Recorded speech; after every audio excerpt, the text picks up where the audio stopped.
Salam sejahtera Malaysia, denyut nadi suara rakyat bergema di channel ini. Jangan lupa tekan butang subscribe, like dan share. Malaysia kita punya, cintai Malaysiaku, kita jaga kita.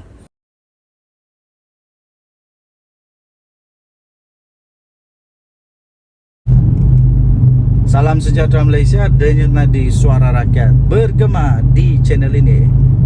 Kali ini berita daripada utara, iaitu berkenaan dengan bekas MB Perlis, bekas Menteri Besar Perlis yang sekarang ini dah jadi bekas lah. Dulu dia jadi Menteri Besar Perlis, dan sekarang ini bukan lagi Menteri Besar Perlis, tetapi ini daripada mahkamah. Okey, bekas Menteri Besar Perlis diberikan 2 bulan lagi untuk sediakan surat representasi daripada Malaysia Kini 8 September 2023. Mahkamah Session Kuala Lumpur pada hari ini akhirnya memberikan 2 bulan lagi kepada bekas Menteri Besar Perlis, iaitu Azlan Man, untuk menyediakan surat representasi semakan kes tuntutan palsu dan pengubahan wang haram berjumlah lebih daripada 1.1 juta ringgit Malaysia.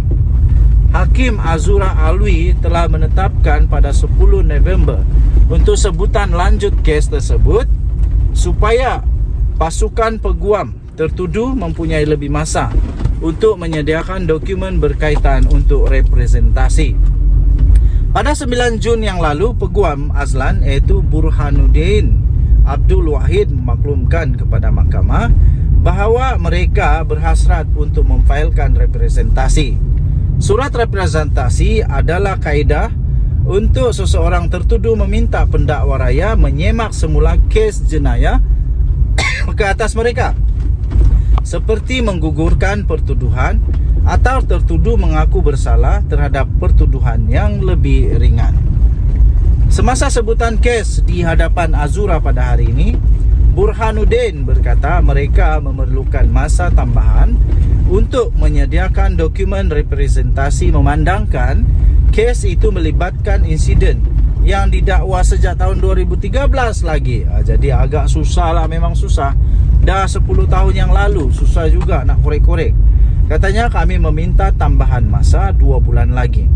Kata peguam itu yang mencadangkan kes tersebut ditetapkan untuk sebutan lanjut pada 10 November untuk memberikan mereka masa kepada mereka untuk melengkapkan dokumentasi dan menghantarkannya kepada Jabatan Peguam Negara AGC. Timbalan pendakwa raya iaitu Noralis Mat Rashidah Azmi Kalai kemudian menyatakan pihaknya tidak membantah, sambil menambah mereka telah menyerahkan dokumen berkaitan kes Azlan itu kepada pasukan pembelaan. Azura kementeriannya telah menetapkan pada 10 November untuk sebutan lanjut bagi kes tersebut.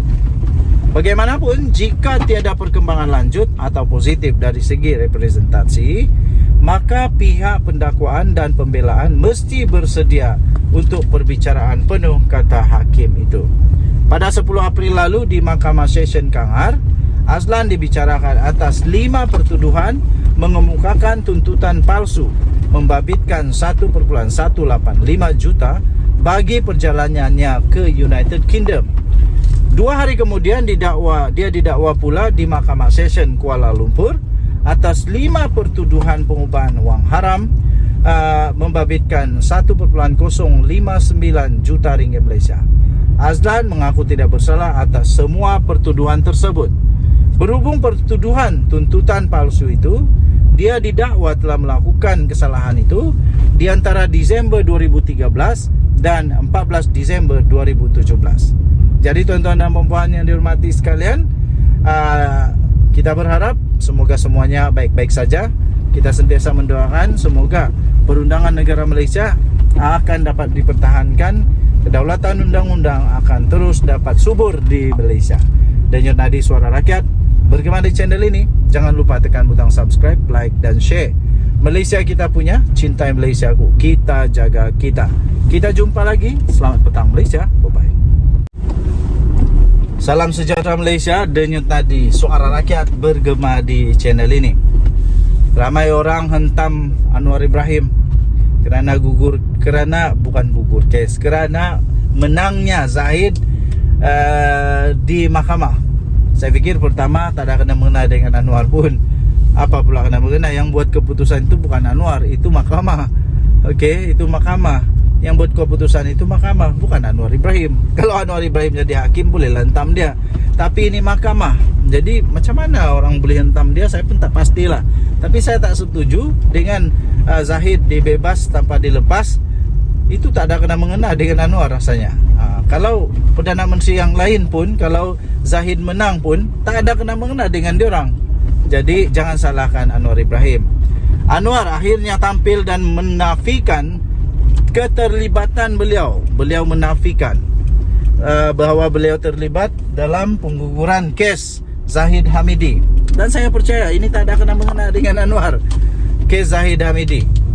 Macamlah Perdana Menteri ini tak ada kerja lain. Itu kata Saifuddin Nasution Ismail. Okey.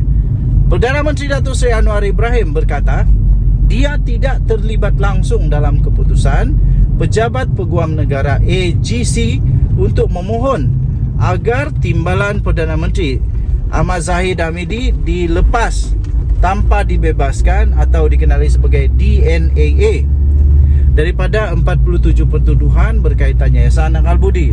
Jangan lupa, ini dilepas tanpa dibebaskan ini belum lagi 100% bebas lepas. Kerana apa?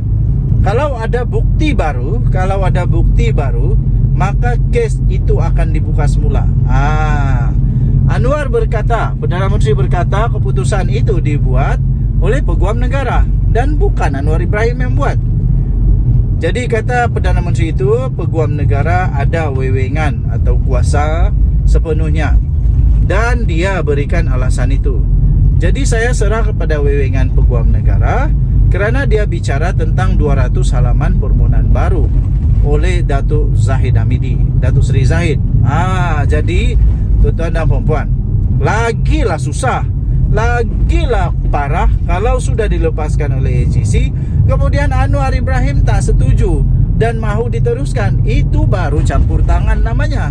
Tapi kalau Peguam Negara sudah berikan keputusan dan Anwar Ibrahim ikut apa yang telah diputuskan oleh Perundangan Negara Malaysia, itu namanya tidak menyalahgunakan kuasa. Jadi harus ingat, kalau dia mengganggu proses keadilan negara Malaysia, maka dia perlu dikecam kerana dia telah salah guna kuasa. Tapi ini membuktikan Anwar tak salah guna kuasa, di mana Anwar Ibrahim menerima salah tetap salah, betul tetap betul. Jadi kata Datuk Seri Anwar Ibrahim, ini keputusan Peguam Negara dan saya tak boleh campur, katanya seperti dipetik oleh Asrul Awani. Jadi tuan-tuan dan puan-puan, betul lah tindakan Datuk Seri Anwar Ibrahim ini, iaitu beliau tidak dengan suka-suka aja campur tangan dengan keputusan daripada AGC. Sementara itu, Menteri Dalam Negeri Saifuddin Nasution Ismail sekali lagi mempertahankan Perdana Menteri Datuk Seri Anwar Ibrahim berikutan kritikan terhadap keputusan melepaskan dan membebaskan timbalan Perdana Menteri Ahmad Zahid Hamidi daripada 47 pertuduhan berkaitan Yayasan Akal Budi. Bercakap dengan pemberita di Pulai, Saifuddin berkata, sekali lagi menyatakan pendiriannya yang perkara 145 Perlembagaan Persekutuan memberi kuasa kepada Peguam Negara untuk mendakwa atau menarik balik sebarang pertuduhan. Itu kuasa di bawah Perlembagaan Persekutuan katanya. Baik tuan-tuan dan puan-puan yang dihormati sekalian, anda boleh baca berita ini ataupun artikel ini secara lengkap di sabudin.com.net. Jangan lupa tekan butang subscribe, like dan share. Malaysia kita punya, cintai Malaysia aku. Kita jaga kita. Kita jumpa lagi. Bye-bye.